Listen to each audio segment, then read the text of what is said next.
Oh, and our chair down there, Stephen Smith. Anyway, we'll start it off with anything y'all want to ask. You can start it off. Who wants to speak for us? It don't matter. I'll just start a story if you don't have a question. But I know they got some questions. you got to have Gotta get motivated. All right. Anybody? Got to break the ice. Somebody's got a question. There you go. I got a question. Who broke it? The late guy. The All late right. guy. So the night before Elvis passed, was he talking about the tour coming up? Was he? I heard that one time he told Charlie, "Hey Charlie, get the music for One-Sided Love Affair." Were there any other songs that were unusual that he was planning on doing on that August tour? As far as I know, he didn't have anything special. Now that could be a possibility that he requested that song and all, because I think what you're referring to though is what he said to Charlie about Ginger. yeah, That's what he It said. must have been on his mind. Yeah. Yeah. it's, So- it seems to me like it's more like a one-sided love affair. And he was like moving on. All righty, good I question. have a Next question. up. I don't mean to bring up the bad part, Well, no. Go but ahead. the morning of Elvis's passing, can you tell us exactly what happened as far as Ginger getting ready or finding him and then getting ready before she let anybody know? Well, as far as I know, I had heard that she had found him and then she went and got dressed and then, whether that's actually true or not, I couldn't swear to it. I don't That's what I really was know. I wondering. was up there and nobody else did I know of, to say she did, that, that'd be, making a thing out of, When did you something I come don't know into anything it? about, huh? Weren't you one of the first ones there? No. Al Strada. Yeah, I had gone out there, believe it or not, I had gone out there about 12 o'clock. And I started up the steps and I turned to Al, who was, getting his wardrobe ready. I said, Al, I said, have you heard anything from Elvis yet? Has he called down anything? He said, no. I said, well, is Ginger up there with him? He said, yeah. I said, okay. So I turned around, he's, got somebody with him, and so I left, went back to the house, and me and Joe started packing and all that. And, We were leaving that yeah, night. that night, tour, Portland, Maine, that's where we were supposed to go over. I didn't hear about it until, what, gosh, about 1 o'clock, wasn't it? Patsy called. Patsy, my first cousin, Patsy, Elvis' cousin too, first cousin, Patsy, Presley, she called and said that Elvis had passed away. And I said, oh, Patsy, I said, no, I said, taking him to the hospital. I said, maybe he'll be all right. And I asked her, what hospital they took him to, and she said the Baptist. So at that time, boy, I just lost it pretty much. So me and Joe, I guess we stared at each other for 4 or 5 minutes before we even could comprehend, that something like that could have happened. And I left, and I didn't want to leave her there without any transportation, so I was going to take my motorcycle. Anything to get there. It didn't matter to me. But David Stanley had come up at that time, and he was in his car, so I went with him. And Merrill, that was pretty much it. The rest of it, just like a blur to me. Lisa actually had called out at our house, and I answered the phone, and she Yeah. said, Joe, my daddy's dead. And I said, no, he's not. I said, no, he's just sick. Because I didn't think, we didn't think we had no idea anything like that was close. I said, no, he's just sick, baby. He'll be okay. And she said, no, he's dead. And I, it was like, when something just hits you, you feel like steam or something's just coming out of your ears. But he was. And so, she had come out, and Danny and my younger son, Joey, she was riding around on, little kids. She didn't, and she just, it was pitiful. Just,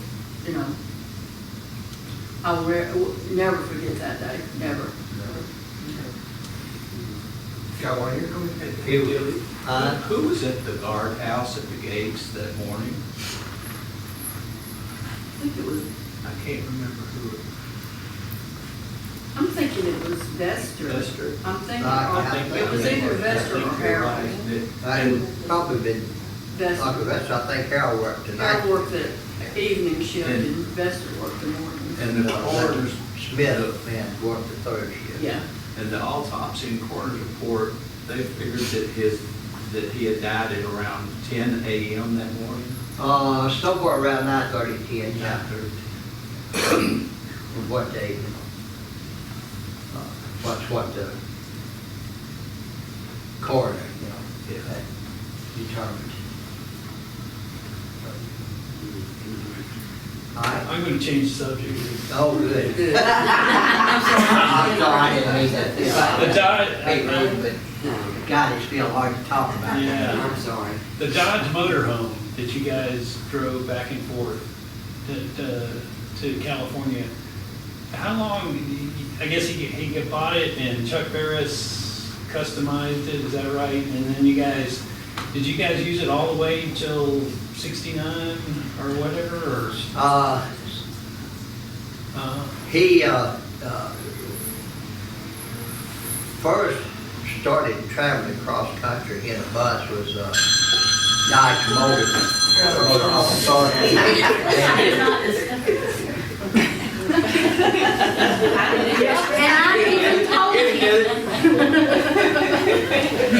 Not good,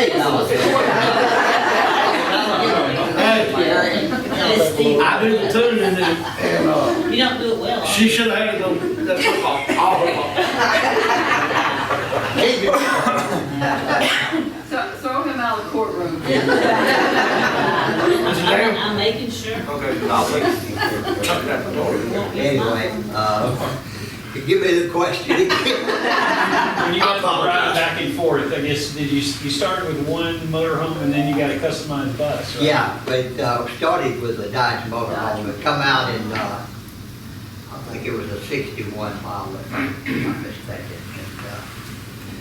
And it had a 318 Dodge engine in it, which for a motorhome then Yeah. really is not that big a No. big engine, but it did have a generator and that run everything. And gosh, man, when we got out into the mountain areas of New Mexico and Arizona, it's putt. It just when take it, high altitude, it just powered down. We made it, but it took a lot more time. But then he later he got rid of that and he bought a scenic cruiser bus, and he had George Bash to customize it. And what they'd done, because the engine's in the back, well, that's where he wanted his bedroom, so they put a 1/2-inch metal plate across the back of it there, where it cut the noise down, you couldn't hear it all. and insulated, you know, the back for him. So, you know, if he wanted to sleep, but most of the time he wanted to drive, you know. Did you Got a guys lot of use, time. did you use it all the way to 69? Or did you start flying sometime? When he started back touring, which was like, you know, 68 and the latter part of 68, first part of 69, he used to, you know, planes, you know, he rented planes. And then later he got his own planes, you know. But the motorhomes, you know, they were, the cruiser, well, I mean, that sucker was comfortable. You know, it was easy riding, you know, had a big diesel generator on it, and, you know, the cold air, heat, whatever, you know, you could play music, anything, you know, just about watch TV, you know, so it was quite nice. Which one did Lamar run the? That was the Dodge motorhome. And to the hotel place. He asked us, he said, man, you know, can I drive this time? You know, I'll talk to him. And Elvis said, well, okay, yeah, go ahead.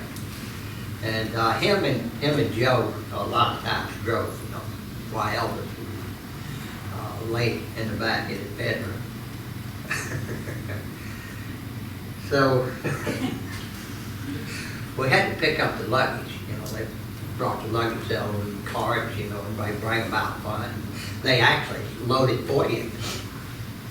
Well, the Sahara at that time had a cover over it, you know. I guess like they did it for the rain or too much sunshine or whatever, but you pulled up under it, you know, and then unload your car and all that. Well, Lamar, he was driving, he didn't even think about it. I know he couldn't have thought about it, but he just started, man, and he got on that intercom. Your safe and reliable driver, Lamar. You can hear Mel just, you know. That was he got up, he said, get your, well, that's not safe, out of the seat. And he said, don't ever ask me to let you drive. Nothing. He said, I wouldn't even let you ride a bicycle. Because it was a lot of damage Yeah, to the hotel and to the bus. To the hotel, yeah, the bus. They had to, Elvis had to pay for it. Yeah, we had to wait, you know, because they had to get the bus fixed. So, he wasn't happy.